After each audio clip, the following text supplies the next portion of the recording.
소프트 레이어에서 이제 제공하는 그 네트워크 관련 옵션은, 주문할 수 있는 장비 옵션은 총 7가지가 있습니다. 크게 이제 여기 보시면 이제 게이트웨이가 있는데, 게이트웨이도 어차피 파이어월 안쪽에 이제 같이 들어간 카테고리이기 때문에 이제 크게 2개의 카테고리로 나눌 수 있습니다. 첫 번째 이제 카테고리가 이제 로드 밸런서, 부하 분산 역할을 하는 그 네트워크 군과, 그 다음에 이제 방화벽 처리를 하는 파이어월 군, 2가지 이제 카테고리를 크게 나눌 수 있는데요. 이 7개의 장비만 알면은 이제 소프트 레이어에서 이제 제공하는 그 네트워크 옵션에 대해서 이제 다 안다고 이제 생각하셔도 될 것 같습니다. 저희가 이제 생성했던 장비는 여기서 쫙 보면은 이제 로컬 로드 밸런서 생성했었죠. 그 다음에 이제 VPX 생성했었고요. 그 다음에 이제 포티게이트와 바야타를 이렇게 생성했습니다. 저희가 이제 생성했던 이 장비들은 실제로 고객들이 많이 사용하고 있는 장비 위주로 이제 저희가 생성을 하고 이제 실습을 하는 거고요. 왜 고객들이 이런 장비들을 많이 사용할까에 대해서 한번 설명을 드리도록 하겠습니다. 첫 번째 이제 설명드릴 카테고리는 이제 로드 밸런서입니다. 로드 밸런서는 총 3가지 옵션이 있습니다. 로컬 로드 밸런서, 데디케이티드 로컬 로드 밸런서, 그 다음에 시트릭스, 네스케일러, VPX 3가지 옵션이 있고요. 여기서 보면은 그 위에 2개와 밑에 하나가 이렇게 또 세트로 나눠진다고 보실 수 있습니다. 위에 2개는 어제부터 오늘까지 계속 말씀드리는 건데, 이제 IBM 소프트 레이어에서 이제 매니지를 해주는 그런 네트워크 어플라이언스입니다. 그래서 로컬 로드 밸런서와 데디케이티드 로컬 로드 밸런서는 고객이 직접 장비에 들어갈 필요도 없고요. 그냥 단순히 그냥 웹 UI에 세팅된 그런 값들만 넣어주게 되면은 그냥 바로 이렇게 부하 분산 서비스를 이용할 수 있습니다. 그리고 그 2가지 안에서도 약간 차이가 있는데요. 로컬 로드 밸런서와 데디케이티드 로컬 로드 밸런서의 차이점은, 심플하게 생각해서 로컬 로드 밸런서는 하나의 장비를 여러 고객이 쉐어해서 사용한다고 이제 생각하시면 되고요. 이게 멀티 테넌트라는 의미가 그 의미입니다. 테넌트가 하나의 고객이잖아요. 멀티 테넌트, 여러 고객이 하나의 장비를 쉐어해서 사용한다. 그리고 데디케이티드 로컬 로드 밸런서는 싱글 테넌트, 그러니까 제가 이제 데디케이티드 로컬 로드 밸런서 주문하게 되면은 그 장비는 이제 저만 사용하는 겁니다. 혼자 사용하니까 확실히 좋겠죠. 그 프라이빗, 어제 실습하실 때 프라이빗 서버 만들으셨나요? 안 만들으셨죠? 프라이빗 서버는. 저희 서버 타입이 2가지가 있다고 했잖아요. 퍼블릭 서버와 프라이빗 서버. 네트워크가 아니고 타입이. 퍼블릭 서버와 프라이빗 서버 타입이 2가지가 아닌데, 퍼블릭 서버는 하나의 호스트, 하나의 하이퍼바이저들을 여러 개의 고객이 쉐어해서 사용하는 겁니다. 그리고 프라이빗 서버는 하나의 호스트, 하나의 하이퍼바이저를 여러 고객이 쉐어해서 사용하지 않고 하나의 고객, 제가 이렇게 독점해서 사용하는 겁니다. 그만큼 이제 상당히 더 높은 장점이 있겠으나 이제 비용이 비싸겠죠. 이것도 마찬가지입니다. 딱 보시더라도 이제 커넥션 수가 로컬 로드 밸런서보다 데디케이트 로컬 로드 밸런스가 훨씬 더, 그러니까 동시 접속자 수가 훨씬 더 많은 걸 알 수 있고요. 그만큼 이제 좋은 만큼 가격이 비쌉니다. 그래서 2개 중에 이제 사용을 하게 된다면 주로 이제 고객들이 사용 많이 하는 건 이제 로컬 로드 밸런서고요. SMB, 주로 소기업에서 주로 로컬 로드 밸런서를 많이 사용하고 있습니다. 우리 뭐 네트워크 엔지니어도 없어. 우리 그냥 웹 서비스만 심플하게 되면 돼. 그런 고객들이 이제 주로 많이 사용하고 있고요. 그리고 위에 2개의 장비와 다르게 나오는 것이 이제 네스케일러 VPX입니다. VPX는 이제 고객이 직접 이제 관리를 해야 됩니다. 저희 온프라미스에서 NS팀 있잖아요. NS팀에서 네트워크 장비를 관리하듯이 이 VPX 장비도 이제 루트 권한을 저희가 가지고 들어가서 이제 장비에 대한 세팅을 다 해야 되는 거고요. 안에 들어가서 이제 L4 서비스 뭐 그런 설정까지 전부 다 고객이 해야 됩니다. 근데 고객이 이제 전부 다 해야 되고 그러면 번거롭고 뭐 네트워크 운영자도 없으면은 당연히 로컬 로드 밸런서 쓰는 게 좋지 않나요? 라고 이제 물어보실 수 있는데, 그럼에도 불구하고 네스켈러 VPX를 많이 사용하는 이유는 크게 두 가지가 있는데요. 첫 번째는 이 네스켈러 VPX만이 프라이빗 네트워크에 로드 밸런서 처리를 할 수 있습니다. 이 그림으로 보여드리면은 이 VPX는 지금 빨간 라인, 파란 라인 이렇게 다 연결이 되어 있잖아요. 그렇기 때문에 프라이빗 IP만 가진 서버로 바로 이렇게 프라이빗 로드 밸런서를 할 수 있다는 거고요. 이 로컬 로드 밸런서는 이 프라이빗 라인이 이렇게 연결이 되어 있지 않습니다. 이 로컬 로드 밸런서는 그렇기 때문에 이제 퍼블릭 쪽 부하 분산 처리만 할 수 있기 때문에 고객 니즈가 우리는 보안 때문에 웹서버가 퍼블릭에 노출되는 거 싫어요. 그리고 우리는 그냥 서비스를 사내에서만 사용할 거예요. 이런 경우에는 당연히 이제 저희가 제시할 수 있는 옵션이 이제 VPX밖에 없는 거겠죠. 왜냐하면 로컬 로드 밸런서는 퍼블릭 쪽 부하 분산밖에 안 되기 때문에 이런 네트워크의 특징 때문에 VPX를 사용하고요. 두 번째로 이제 VPX를 사용하는 이유는 VPX에서 이제 와프 기능을 제공합니다. 와프는 웹 어플리케이션 파이어월의 약자로, 저희가 이제 외부에서 트래픽이 들어올 때 단순히 방화벽 처리만 하면 되는 게 아니고, 이제 해커가 여러 가지 이제 그런 HTTP 서비스에서 여러 가지 해킹할 수 있는 위험 요소가 많이 있거든요. 뭐 DB에 쿼리를 바꿔서 요청한다든지, HTTP 바디 쪽에 뭔가를 변조하는 데이터를 넣는다든지, 여러 가지 이제 해킹의 위험이 많습니다. 그런 거를 해결하기 위해서 이제 와프 서비스를 이제 제공해 주는데요. 그 와프를 제공해 주는 유일한 장비가 이제 저 VPX 장비입니다.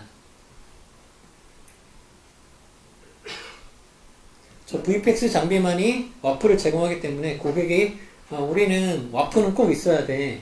다른 건 몰라도 와프 서비스는 꼭 있어야 돼. 이러면은 VPX를 꼭 넣어야 하는 거겠죠. 그거 외에도 이제 VPX는 상용 장비이기 때문에 NAT 기능, 그 다음에 GSLB, 글로벌 로드 밸런싱, 기타 등등 다양한 이제 기능을 제공하고 있습니다. L4뿐만 아니고 L7 로드 밸런싱도 제공하고요. SSL 오프로드 등등 웹 서비스 관련 서비스를 제공하고 있습니다. 그래서 고객이 직접 관리해야 하는 그런 점은 있지만 기능이 훨씬 많고 유연하게 사용할 수 있기 때문에 VPX를 많이 사용하고 있고요. 그리고 이제 VPX는 HA 옵션을 제공하기 때문에 저희가 주문할 때 두 대를, 저희는 이제 실습 환경이기 때문에 한 대만 주문했습니다.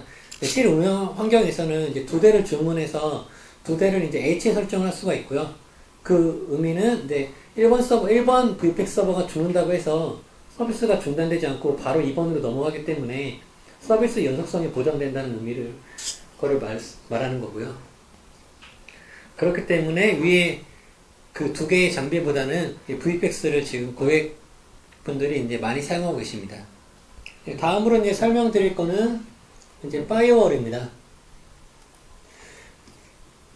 파이어월에서 이제 제공한 파이어월 카테고리에 있는 장비는 크게 네 가지가 있는데요.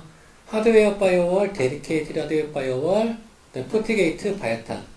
포티게이트랑 바이오탄은 제가 계속 설명을 드려서 이제 좀 감이 오셨을 거예요. 근데 지금 하드웨어 파이어월과 데디케이티드 하드웨어 파이어월은 제가 처음 말씀을 드리는데요. 이 두 개의 그 특징은 위에서 봤던 이 두 개의 특징과 똑같다고 보시면 되겠습니다. 그 LLB와 데디케이티드 로컬 로드 밸런서는 소프트 레이어에서 매니지를 한다고 했잖아요. 저 하드웨어 파이어월과 데디케이티드 하드웨어 파이어월도 마찬가지로 IBM 소프트 레이어에서 매니지드를 합니다. 그렇기 때문에 고객이 직접 장비에 들어가서 이제 세팅을 할 필요가 없이 그냥 웹 UI에 구현된 그런 화면에서 설정을 통해서 이제 방화벽 처리를 할 수 있는 거고요. 그림에서 보면은 하드웨어 파이어월과 데디케이티드 하드웨어 파이어월의 위치는 이렇게 위치하는 거고요. 하드웨어 파이어월은 이 서버 하나에만 이렇게 연결이 되어 있습니다. 그래서 이걸 구매하게 되면은 서버 하나만 이렇게 방어를 할 수 있는 거고요. 만약에 서버가 10대다. 그럼 하드웨어 파이어월 10개를, 10개를 구매해야 되는 겁니다. 그만큼 서버가 많아질수록 뭔가 메리트가 없겠죠. 그 비용이 훨씬 더 많이 나가겠죠. 그리고 하드웨어 파이어월의 가격은 이제 밴드위스에 따라서 이제 차등 가격이 나가게 되는데요. 10메가가 VM의 옵션이 10메가, 100메가, 원제 이렇게 세 가지가 있잖아요. 10메가는 약 5만원, 100메가는 약 10만원, 그 다음에 원제는 약 20만원의 비용이 발생되게 됩니다. 그래서 서버가, 원지짜리 서버 5대가 있다고 치면은 하드웨어 파이어월 5개 구매하면 100만원이죠. 그냥 그럴 거면 차라리 그냥 바야타나 포트게이트 장비 하나 놓는 게 훨씬 더 비용적으로 유리한 거고요. 일단 비용적인 측면에서 그 디스 어드밴티지가 있습니다. 약점이 있습니다. 그리고 이제 하드웨어 파이어월과 데디케이트 하드웨어 파이어월의 차이는, 데디케이트 하드웨어 파이어월은 서버 하나만 막는 게 아니고 VLAN 하나 통째를 막습니다. 성격이 이제 포트게이트와 비슷하다고 똑같다고 보시면 되겠는데요. 그래서 저기에 데디케이티드 하드웨어 파이어월 구매하게 되면은 이제 데디케이티드 하드웨어 파이어월 밑에 있는, 그러니까 여기 예를 들면은 VLAN 1116에 있는 여기 서버가 20대가 오던 100대가 오던 저 포트게이트 장비 하나로 이제 다 방화벽 처리를 할 수 있다는 겁니다. 포트게이트가 아니고 데디케이티드 하드웨어 파이어월로. 기능적으로는 포트게이트와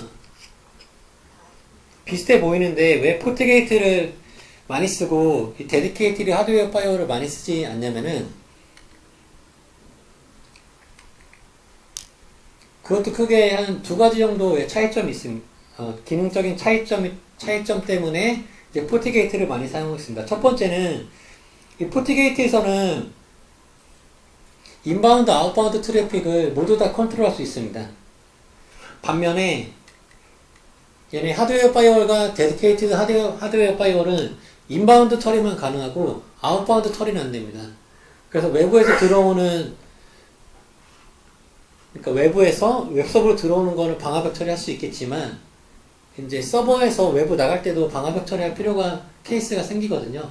근데 그런 거는 동작을 할 수 없기 때문에 고객 니즈가 우리는 아웃바운드에 대한 방화벽 처리도 필요해. 그런 경우에는 꼭 포트게이트를 이제 제한을 해야 되는 거겠죠.